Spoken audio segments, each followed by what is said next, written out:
The pristine halls of the Galactic archives stretched endlessly before junior researcher Vex 427 as she floated through the xenobiology section.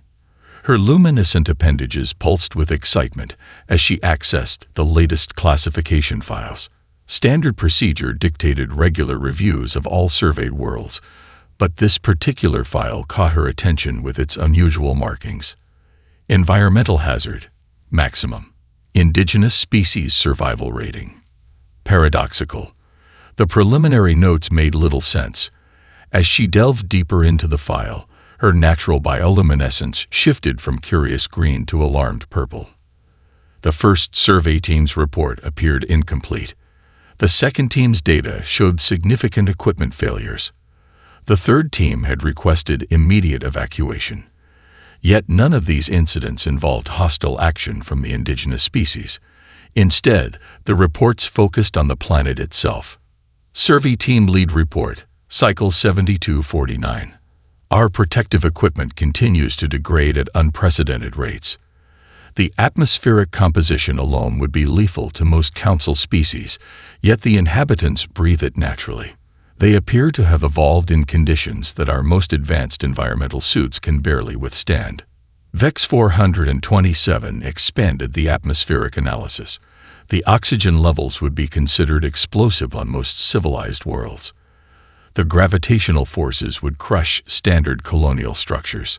Temperature variations exceeded safe margins by factors of hundreds. The most intriguing data came from population centers. Humans built their cities in flood zones, on fault lines, and near active volcanoes.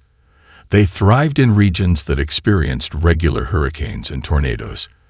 Their children played in oceans strong enough to shred military-grade hulls. Request immediate reclassification. Read one urgent note.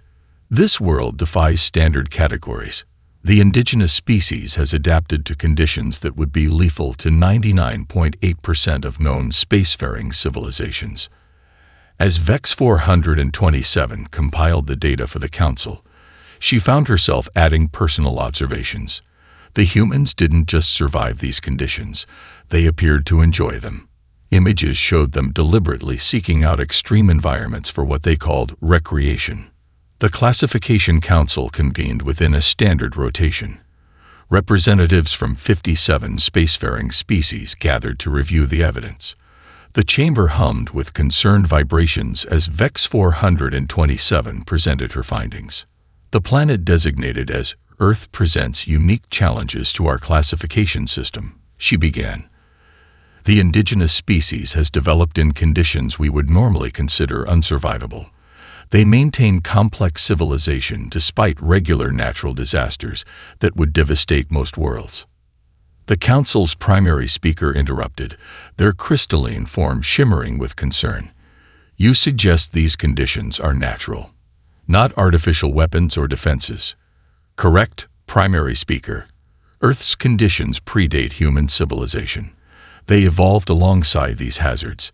Their cellular structure, respiratory system, and skeletal density all indicate natural adaptation to their environment. Holographic displays showed humans diving into pressure zones that would implode most species, eating substances that contained enough acid to dissolve standard hull plating, and surviving temperature swings that would shatter ceramic-based life forms. Most concerning, Vex 427 continued, is their psychological adaptation. They appear to have developed a remarkable resilience to conditions we would consider traumatic. They sleep through gravitational disturbances, continue daily activities during atmospheric upheavals, and deliberately expose themselves to radiation for cosmetic purposes. The council chamber filled with the equivalent of concerned murmuring in 57 different biological communication methods. The primary speaker called for an immediate vote on classification. The result was unanimous.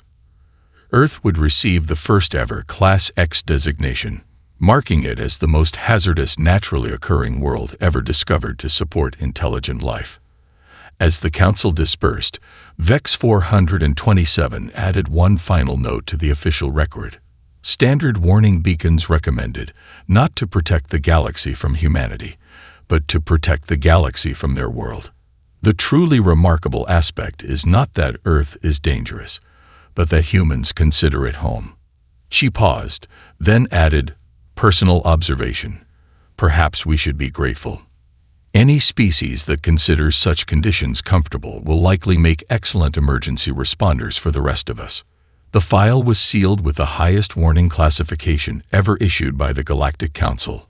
Earth was officially designated as the most dangerous planet in the galaxy, not because of its inhabitants, but because only its inhabitants could survive there. Senior xenobiologist Kelly pressed his sensory appendages against the observation dome of the research vessel Stellar Seeker, watching the blue-green planet rotate below. His research team had spent 3 lunar cycles observing Earth, and each day brought new revelations that challenged their understanding of survivable conditions. Recording observation log, day 87. The humans have begun what they call summer activities in their northern hemisphere. Despite surface temperatures exceeding safe biological limits, they deliberately expose themselves to direct solar radiation. Many appear to do this for entertainment. His assistant, Mira 3, floated nearby, her crystalline form refracting the Earth's reflected light. Most peculiar, Senior. They apply chemical barriers to prevent radiation damage, yet seek the radiation intentionally. Their biochemistry continues to defy standard models. The observation team watched as humans participated in various outdoor activities. Their monitoring drones captured footage of humans diving into large bodies of water, climbing sheer rock faces, and gathering in large numbers despite the dangerous heat. Update environmental analysis. Kel 8 commanded the ship's computer. Focus on coastal population center designated Miami. Temperature, 308 Kelvin. Humidity, 85%. Atmospheric pressure, nearly toxic by council standards. Yet population scans show elevated endorphin levels among the humans. They're not merely surviving. They're enjoying these conditions. Mira 3 compiled data from their atmospheric probes. Senior, you should examine these readings. A weather phenomenon that they call a thunderstorm is approaching the observation area.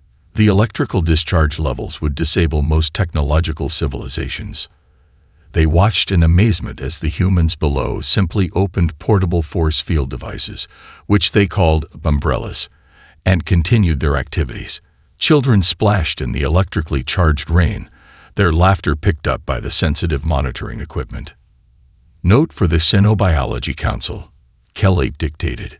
Humans appear to have developed natural electrical insulation. Their cities continue functioning during electrical storms that would devastate most council worlds. They have adapted their technology to these conditions rather than attempting to control their environment. The research team's attention shifted to a coastal monitoring station as sensors detected significant geological activity. An earthquake, measuring 4.2 on a local scale, shook the region. The humans' response defied all expected protocols. Remarkable, Mira 3 observed. Most citizens didn't even interrupt their daily routines. Their structures are designed to flex with the seismic activity. Several humans were recorded saying they didn't even notice the tremor. Kel 8 added another note. Human adaptability extends beyond physical resilience. Their psychological adaptation to what council species would consider constant mortal danger is perhaps their most remarkable trait. They have normalized conditions that would cause permanent trauma in most species. The observation team's most startling discovery came during their analysis of human dietary habits. They watched in horror as humans consumed substances that their sensors identified as potentially lethal. They deliberately ingest capsaicin, Kel 8 reported, his appendages quivering with disbelief, a compound that causes intense pain. Some humans appear to compete to consume the highest concentrations. They have turned the consumption of toxic substances into a recreational activity. As their observation period neared its end, the research team compiled their final reports.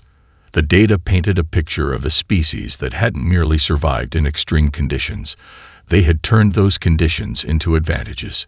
Final observation summary, Kel 8 recorded. Earth's classification as the most dangerous planet requires context. Its true danger lies not in any single hazard, but in the cumulative effect of conditions that would be considered apocalyptic on most worlds.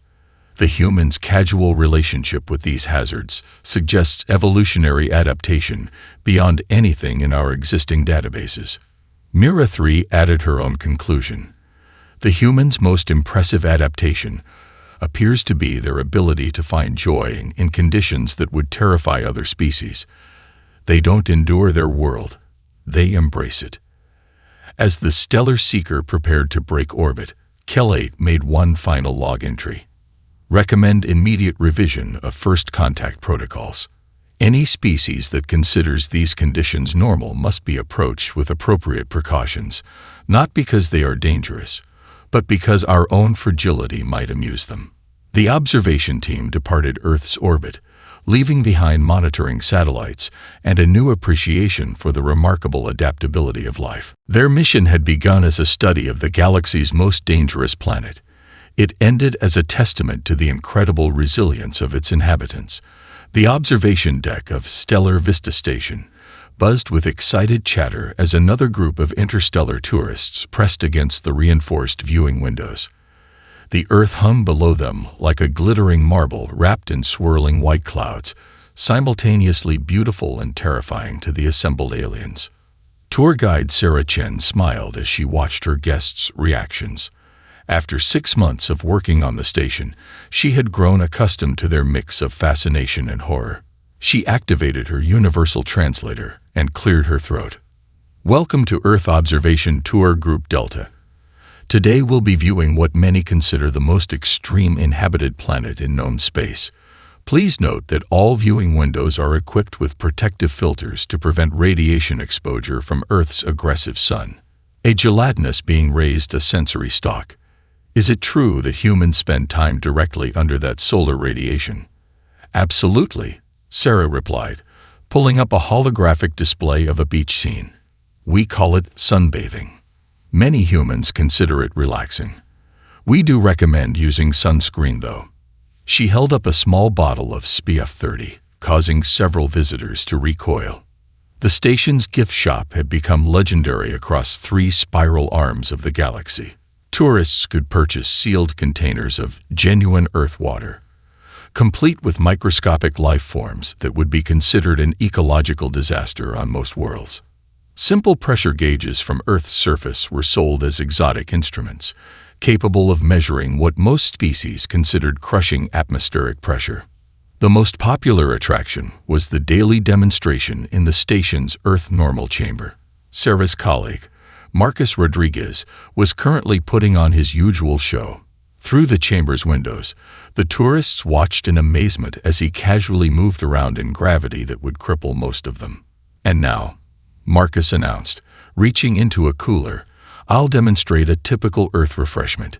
He pulled out a carbonated beverage, the pressurized liquid fizzing as he opened it. Several visitors activated their emergency shields before realizing the containment field would protect them. A crystalline being vibrated with curiosity. The liquid is undergoing violent chemical reaction, yet you consume it. Not just consume it, Marcus grinned, taking a long drink. We consider the carbonation refreshing. Some humans even complain when the bubbles go flat. The chamber's sensors registered collective shock from the audience. Sarah led her group to the next observation point, where real-time feeds showed various Earth locations. A hurricane approached the eastern coast of North America, while an earthquake shook parts of the Pacific Rim. Rather than scenes of panic, the feeds showed humans going about their daily routines. As you can see, Sarah explained, what many species consider catastrophic weather is simply a normal day on Earth. Those in the hurricane's path will take basic precautions, but most businesses will remain open. The station's research section had become a crucial hub for xenobiologists studying human adaptability. Dr. Lai Wei, the station's chief scientist, maintained an extensive collection of Earth specimens that other species could safely examine. Here we have a sample of average Earth soil, Dr. Lai explained to a group of visiting researchers. Note the incredible density of microorganisms. On most worlds, this would constitute a major contamination event. On Earth, it's essential for agriculture. The station had also become an important diplomatic hub. The Earth Experience Chamber allowed properly protected alien diplomats to briefly experience Earth normal conditions. More than one trade negotiation had been influenced by the realization that humans live their entire lives in such conditions. As the day cycle wound down, Sarah finished her final tour at the station's cafe. Through specially designed containment fields, tourists could watch humans consume Earth food and drink. The sight of someone eating spicy food had once caused a diplomatic incident when a visiting dignitary became convinced they were witnessing ritual self-harm. Remember, Sarah concluded, everything you've seen today represents normal conditions on Earth. We don't consider our planet particularly dangerous. It's simply home. As her group dispersed, Sarah checked the station's schedule for tomorrow. A delegation from a high-gravity world had booked a special tour, believing their natural conditions would help them relate to Earth. She smiled, knowing they were in for a surprise. Even by their standards, Earth was exceptional. The station's lights dimmed to simulate night, but Earth continued to glow below, a beautiful and terrible world that had shaped one of the galaxy's most resilient species. The distress signal from the luxury starship, Nebula Dreamer, cut through Earth's orbital monitoring stations. Captain Sarah Martinez of the International Space Rescue Force sat up straight in her command chair as the emergency details scrolled across her screen. Containment failure in their environmental systems, she announced to her crew. 2,000 passengers, mixed species. Their life support can't handle re-entry, and were the only viable refuge within range. She activated the ship-wide comm. All personnel, Emergency Protocol 7. This is not a drill. The Nebula Dreamer drifted into orbit, its sleek hull reflecting Earth's sunlight. Inside, passengers from 30 different species huddled in emergency pressure suits as their captain explained the situation. Most of them had never imagined setting foot on the notorious Death World. Ground control. This is Captain Martinez. Request immediate clearance for emergency sanctuary protocol. We need the Singapore Xenological Center prepared for multiple species. She turned to her first officer. Contact the XC. Tell them we need every environmental chamber they have. The rescue operation sprang into action with practiced precision. Humans had prepared for this scenario, knowing their dangerous homeworld might one day become someone's only hope. The Singapore Xenological Center, a massive complex of environmentally controlled habitats, began emergency preparations. Dr. James Chen, head of xenobiology at the center, coordinated with his team. Chambers 1 through 20. Adjust to low-gravity settings. Chambers 21 through 40. Reduce oxygen content to 1/3 Earth normal. Priority is creating survivable conditions for each species. The Nebula Dreamer began its careful descent, escorted by 3 human rescue ships. Inside the stricken vessel, passengers watched in terror as they approached the planet that featured in so many travel warnings. The first challenge came during re-entry.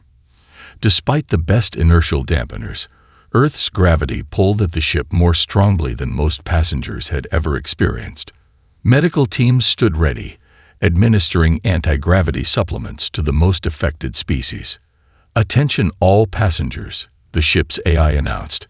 Please remain in your pressure suits. Earth's atmosphere contains high levels of corrosive oxygen. Human rescue teams will guide you to appropriate environmental chambers.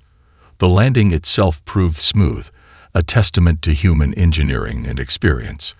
As the ship settled onto the massive landing pad, rescue teams in specialized environmental suits began boarding. The sight of humans moving confidently in Earth's gravity provided surprising reassurance to the frightened passengers. Welcome to Earth. Dr. Chen's voice came through their universal translators. Please follow the color-coded light paths matching your species designation. Each path leads to an environment calibrated for your biology. The evacuation proceeded methodically. Crystalline beings from low-gravity worlds were transferred first, their fragile forms requiring the most careful handling. Gaseous species were guided to specially pressurized chambers, while aquatic life forms were moved to temperature-controlled tanks. One young Centaurian, experiencing gravity for the first time, stumbled during transfer. A human rescue worker caught them instantly, demonstrating the quick reflexes that evolution on Earth had provided. The moment would later become a popular image across the galaxy. Medical report, Dr. Chen announced several hours later. All passengers stabilized. Minor gravity sickness in 78 individuals, all responding well to treatment. No serious injuries. He smiled. Ladies and gentlemen, we've just completed the largest emergency xenological shelter operation in Earth's history. The Singapore Xenological Center became a temporary home for the stranded travelers. Human engineers worked around the clock to repair the Nebula Dreamer, while their guests experienced carefully controlled versions of Earth conditions. Most surprising to the visitors was their hosts' constant concern about their comfort. Humans, creatures who thrived in what should have been lethal conditions, proved to be incredibly gentle caretakers. Perhaps, one passenger noted in their travel log, "This explains why humans evolved as they did. Any species that can survive such conditions while maintaining such compassion must be remarkable indeed." The incident marked a turning point in galactic perception of Earth. The planet's extreme conditions, long seen as a hazard, had provided exactly what was needed in a crisis. The emergency shelters built to protect visitors from Earth's environment had become a vital safety net for space travelers. As the rescue operation wound down, Captain Martinez filed her final report. Earth's designation as the most dangerous planet in the galaxy requires an addendum. In an emergency, that same danger makes us the safest port in any storm. Mount Everest Base Camp had changed significantly since its early mountaineering days. The gleaming environmental domes of the Galactic High-Altitude Training Center stretched across the snowfield, their transparent walls revealing the strange forms of alien trainees adapting to Earth's harsh conditions. Senior instructor Michael Chen watched through the observation window as his latest class struggled with their first taste of true Earth gravity. The group of 12 beings from various low-gravity worlds moved cautiously in their environmental suits, each step a calculated effort. "Remember," he spoke through their translated communications, "humans have climbed this mountain without powered assistance. Today, we're just going to work on basic movement in these conditions. Trust your suits, trust your training, and most importantly, trust yourselves." A crystalline being named Vexate raised their primary appendage. "Instructor, our calculations suggest these conditions should be nearly impossible to survive. Yet your species does this for recreation." Michael smiled, pulling up a holographic display of historical climbers. "Not only for recreation. Every environment on Earth has taught humanity different lessons. The mountain teaches us about determination, respect for nature's power, and the importance of preparation." In another dome, marine biology instructor Dr. Sarah Patul led a group of terrestrial species through their first underwater experience. The pressure chamber simulated conditions at various ocean depths, gradually introducing them to an environment that most species found terrifying. "Humans have explored deeper trenches than this simulation," she explained, watching her students adjust to the increasing pressure. "Our bodies evolved to handle incredible pressure differentials. What you're feeling now is similar to what we experienced just swimming at our beaches." The Sahara facility, meanwhile, specialized in thermal adaptation training. Beings from temperature-controlled worlds learned to function in what they considered extreme heat. Their instructor, Dr. Mohammed Hassan, had just initiated their first sandstorm simulation. "Your environmental suits will protect you," he assured them as the winds picked up. "Focus on maintaining your position and remembering your navigation training. Humans have crossed deserts like this with nothing but basic supplies." The most popular training ground, surprisingly, was the Urban Survival Course in New York City. Aliens learned to navigate crowds, handle constant noise, and process the sensory overload that humans called daily life. The subway simulation alone had caused 3 diplomatic incidents before they adjusted the intensity levels. Back at Everest, Michael's class had progressed to basic climbing techniques. He demonstrated the use of ice axes, the crystalline beings watching in amazement as he easily moved across what they considered a lethal landscape. Each movement must be deliberate, he explained, securing another handhold. The mountain doesn't care about your technology or your species. It demands respect and rewards preparation. Vex 8 made their first successful ascent of a small ice wall, their crystalline form glowing with accomplishment. Instructor, I believe I understand now. These conditions forced your species to develop both physical and mental resilience. The training centers had become more than just survival schools. They served as bridges between species, helping others understand how Earth's challenges had shaped humanity. Every graduate left with a deeper appreciation for both human adaptability and their own untapped potential. In the evening, instructors from all facilities gathered for their daily report. The holographic meeting showed environments from Arctic tundra to tropical rainforest, each hosting its own group of interstellar students. Today's progress is encouraging, Michael reported. The low-gravity species are adapting faster than expected. Several have expressed interest in extended training programs. Dr. Patil added her observations. The aquatic training group managed their first simulated emergency surfacing. Their fear of pressure changes is decreasing with each session. As the meeting concluded, a message from Galactic Command appeared. Another group of cadets would arrive next week. Earth's reputation had shifted from a warning tale to a prestigious training destination. Michael looked out at the moonlit peak of Everest, its shadow stretching across the gleaming domes. Tomorrow, his students would push their boundaries further, learning not just how to survive Earth's conditions, but how to thrive in them. Perhaps, he thought, that's the greatest lesson Earth teaches. It's not about being the strongest or the most advanced. It's about adapting, persevering, and working together to overcome any challenge. The emergency alert flashed across the screen of the International Rescue Corps headquarters in Geneva. Commander Sarah Chen scanned the details rapidly. A research station on the high-gravity planet Kepler 186 F had lost power during a geological event. 3 different species were trapped in rapidly deteriorating conditions. Dispatch Rescue Team Delta, she ordered, knowing they were the best equipped for high-gravity operations. Alert the medical bay to prepare for multiple species extraction. Time window is critical. The rescue ship Terra Force powered up its engines as Team Delta boarded. Captain Michael Rodriguez ran through the final checks, while his crew secured their specialized equipment.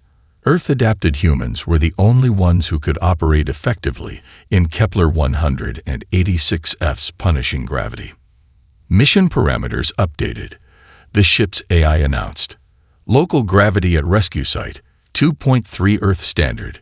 Atmospheric pressure, 1.8 Earth standard.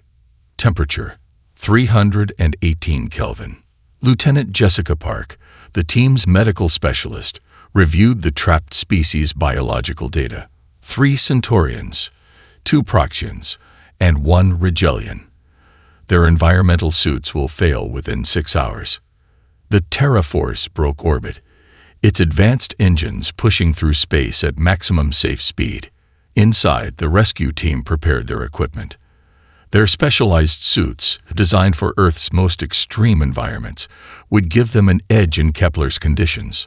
Remember, Captain Rodriguez briefed his team, we're not just stronger than most species, we're more adaptable. That's why they call us for the impossible missions. The ship dropped out of faster-than-light travel near Kepler 186F. The massive planet loomed before them, its heavy atmosphere swirling with storms that would crush most spacecraft. The research station's distress beacon pulsed weakly through the interference. Beginning descent, Rodriguez announced. Compensating for gravitational shear. Everyone check your suit integrity. We're about to show them why Earth-born humans are the galaxy's best rescue specialists. The landing was rough, even by human standards. The station sat precariously on a cliff edge, its foundation compromised by recent seismic activity. Team Delta deployed immediately, their movements deliberate in the crushing gravity. Life signs detected, Lieutenant Park reported, her sensors penetrating the station's walls. All subjects still alive, but their environmental systems are failing. We have less than 4 hours. The team split into 3 groups, each taking a different approach to the damaged structure. Their earth-honed muscles, reinforced by generations of evolution in high gravity, allowed them to move where other rescue teams would have been helpless. First contact. Sergeant James Chen reported over the comm. "We've reached the Centaurians. Their emergency bubble is holding, but barely." The team carefully extracted the crystalline beings, their fragile forms requiring delicate handling despite the brutal conditions. Lieutenant Park's group found the Proxians next, the gaseous beings trapped in a rapidly decompressing chamber. The human team quickly deployed portable containment fields, their experience with Earth's pressure variations proving invaluable. The Regellian, adapted to much lower gravity, had managed to seal themselves in a maintenance pod. Captain Rodriguez personally carried them to safety, the human's natural strength making the difference between life and death. All subjects secured, Rodriguez reported as the last survivor was brought aboard. Beginning emergency medical procedures. The ship's medical bay transformed into a multi-environment triage center, each species receiving specialized care. The return journey was tense but successful. The rescued researchers recovered under the care of Earth's medical teams, their experience becoming another testament to human capabilities. What made the mission remarkable wasn't just the rescue itself, but how routine such operations had become for human teams. Commander Chen's final report to Galactic Command highlighted a crucial point. Earth's conditions, long considered a liability, have created a species uniquely qualified for emergency operations across a wide range of environments. Our disadvantages have become the galaxy's greatest advantage in crisis situations. The rescued scientists later wrote a joint paper titled Evolutionary Advantages of High-Gravity Adaptation in Emergency Response Scenarios. It became required reading at rescue training facilities across the galaxy. As Team Delta prepared for their next mission, Captain Rodriguez reflected on humanity's journey from being residents of the most dangerous planet to becoming the galaxy's premier rescue specialists. Every emergency they handled proved that Earth had prepared them well for their role as universal protectors. The research vessel, Earthbound Pioneer, drifted silently through the atmosphere of HD 40,000, 307 grams, its human crew conducting the first close-range study of the previously inaccessible super-Earth. Chief Scientist Dr. Sarah Jung adjusted her instruments, monitoring conditions that would have killed most other species instantly. Atmospheric pressure holding at 4 times Earth standard, she reported, making careful notes. Temperature gradient suggests active volcanic systems, similar to our Pacific Ring of Fire. Most species would consider this uninhabitable. For us, it's just another day at work. The Joint Human-Alien Expedition Team had been exploring extreme worlds for 6 months. While their alien colleagues monitored from a safe distance, the human crew ventured into conditions that would crush standard exploration vessels. Lieutenant Michael Patil piloted their sampling drone through the dense atmosphere, getting readings similar to Earth's Mariana Trench at this depth. The pressure would implode most spacecraft, but our Earth-based engineering is holding steady. In the ship's laboratory, Dr. Emily Chen worked alongside a holographic projection of their alien science officer, Zex-9. Together, they analyzed samples that could only be safely handled by humans. These mineral formations, Emily explained, holding up a crystal that would shatter under its own weight in standard gravity, suggest possible biological activity, life finding ways to thrive in extreme conditions, just like on Earth. The Earthbound Pioneer had already documented 17 previously unknown ecological systems. Their human crew's natural adaptations to harsh conditions made them perfect for exploring worlds that other species could only study from orbit. Incoming data from the core sample, Sarah announced, her eyes scanning the readings. Complex organic molecules present. This could be our biggest discovery yet. The ship's AI immediately began transmitting the findings to their support vessel waiting at a safe distance. The expedition had revolutionized galactic exploration. Worlds once deemed too dangerous for research were now yielding their secrets, thanks to humanity's unique capabilities. Every discovery reinforced Earth's new reputation as a training ground for the universe's most resilient explorers. Surface expedition recommended, Michael suggested, checking the external conditions. Gravity and pressure are well within our operational limits. For the human crew, operational limits included conditions that would flatten most spacecraft. The landing party deployed in specialized suits, though far lighter than what other species would require. Sarah led the team across the rocky surface, their movements sure despite the crushing gravity. Years of living on Earth had prepared them for exactly these conditions. Marking sampling sites, Emily reported, placing survey beacons. Geological activity matches Earth's most active volcanic regions. We're literally walking through conditions that match our most extreme environments. Their alien colleagues watched through remote feeds, their amazement evident in their communications. A world they had considered a death trap was being casually explored by their human teammates. Detecting complex chemical signatures, Sarah announced, her handheld analyzer processing the air samples. Similar to early Earth's atmosphere, this could help us understand our own planet's development. The expedition continued methodically, each discovery adding to their understanding of how life adapts to extreme conditions. The human team moved between sampling sites with an ease that their alien colleagues found both impressive and slightly unnerving. As they prepared to return to the ship, Emily spotted something extraordinary. Microbial colonies, she called out, her excitement clear. They're using the pressure itself as an energy source, just like some Earth organisms use sunlight. The discovery would reshape their understanding of life's potential. These organisms hadn't just survived in the crushing pressure, they had evolved to depend on it, just as Earth's life had adapted to its own extreme conditions. Back aboard the Earthbound Pioneer, the team compiled their findings. Their mission had proven that humanity's disadvantage of evolving on a death world had become the key to unlocking the galaxy's most challenging mysteries. Final log entry, Sarah recorded as they prepared to move to their next survey site. Earth's conditions didn't just make us strong, they made us curious. Every hostile world we explore helps us understand our own planet better, and every discovery reminds us that life finds a way, even in the most extreme conditions. The ship's engines powered up, ready to carry its human crew to the next impossible world. In the vastness of space, Earth's most dangerous planet had produced its most valuable explorers. The grand opening of the Galactic Environmental Research Center attracted diplomatic delegations from over 200 worlds.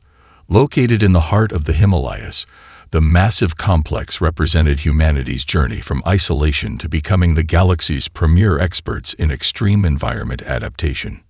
Dr. Sarah Chen, the center's director, stood at the podium, looking out over an audience that included beings from across the known universe. Behind her, the snow-capped peaks pierced the clouds, a reminder of the conditions that had shaped human evolution. 10 years ago, Earth was classified as the most dangerous planet in the galaxy. She began, her words translated into 50 different languages. Today, we gather to celebrate how that very classification has become our greatest contribution to galactic science. The center's main hall featured interactive displays showing Earth's various extreme environments.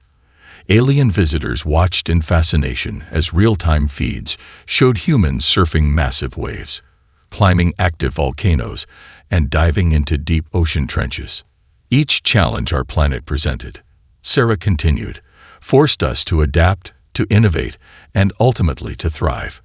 Now we share these adaptations with the galaxy, not as warnings, but as possibilities. Professor Michael Rodriguez, head of comparative xenobiology, led the first tour group through the research wings.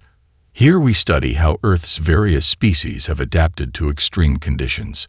These adaptations have already helped us develop better environmental systems for space travel. The center's pride was its environmental simulation chamber, capable of recreating conditions from any known world. Demonstration teams showed how human adaptability could be applied to various cosmic challenges. Watch closely, Sarah explained to a group of visiting scientists. Our demonstrator will now experience conditions similar to your homeworld.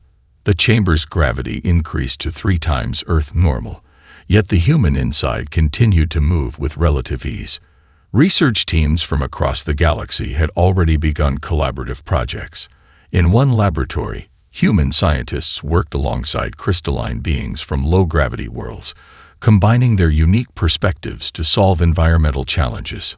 The true breakthrough, Professor Rodriguez explained to a documentary crew, wasn't technological. It was psychological.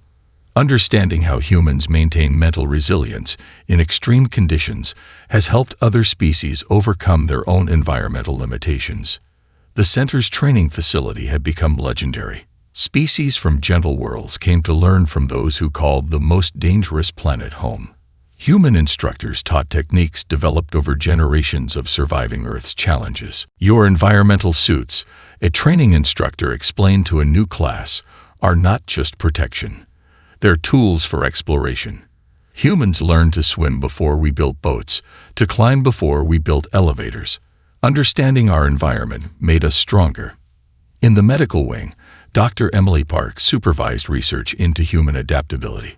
Our immune systems, evolved to handle Earth's countless pathogens, have provided insights into improving medical treatment across species. What doesn't kill us really does make us stronger. The afternoon session featured success stories from graduates of Earth's training programs. A crystalline being described successfully leading a mining operation in high gravity. A gaseous entity explained how Earth-based resilience training had revolutionized their species' approach to space exploration. As the day drew to a close, Sarah returned to the podium for final remarks. The setting sun painted the mountain peaks in gold, creating a dramatic backdrop for her words. Earth's classification hasn't changed, she noted. We remain the most dangerous planet in the galaxy. But we've learned that dangerous doesn't mean uninhabitable. It means challenging. And meeting challenges is what humanity does best. The center would go on to become the galaxy's premier research institution for environmental adaptation. Its graduates would lead exploration missions, rescue operations, and scientific expeditions across the cosmos. Perhaps, Sarah wrote in her personal log that evening, that was Earth's greatest gift to us. Not just the strength to survive, but the wisdom to understand that difficulties shape us, challenges improve us, and sharing our knowledge helps us all grow stronger. The warning beacons still orbited Earth, their message unchanged. Caution. Extreme hazard planet.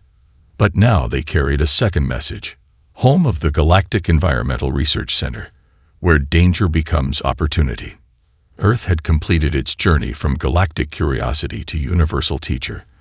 The most dangerous planet in the galaxy had become its greatest classroom, and humanity had become its most dedicated instructors.